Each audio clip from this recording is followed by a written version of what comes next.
ਉਹ ਤੂੰ ਇੱਡਾ ਵੱਡੇ ਕਾਨੂੰ ਪੂਜਦਾ, ਉਹ ਮੈਂ ਨਹੀਂ ਮੰਨਦਾ, ਮੈਂ ਨਹੀਂ ਮੰਨਦਾ ਜੇ ਲੁਕਿਆ ਨਜ਼ਰ ਨਹੀਂ ਆਉਂਦਾ, ਮੈਂ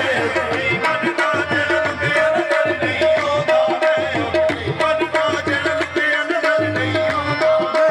ਨਹੀਂ ਮੰਨਦਾ ਜੇ ਲੁਕਿਆ ਨਜ਼ਰ ਨਹੀਂ ਆਉਂਦਾ, ਮੈਂ ਉਹਦੇ ਨਾਲ ਯਾਰੀ ਲਾਈ ਹੈ ਕਰੋਗਾ, ਮੈਂ ਨਹੀਂ ਮੰਨਦਾ ਜੇ ਲੁਕਿਆ ਨਜ਼ਰ ਨਹੀਂ ਆਉਂਦਾ, ਮੈਂ ਨਹੀਂ ਮੰਨਦਾ ਜੇ ਲੁਕਿਆ ਨਜ਼ਰ ਨਹੀਂ ਆਉਂਦਾ, ਮੈਂ ਉਹਦੇ ਨਾਲ ਯਾਰੀ ਲਾਈ ਹੈ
ਤੇਰੀ ਸੂਰਤ ਵਿੱਚ ਡਿਠਾ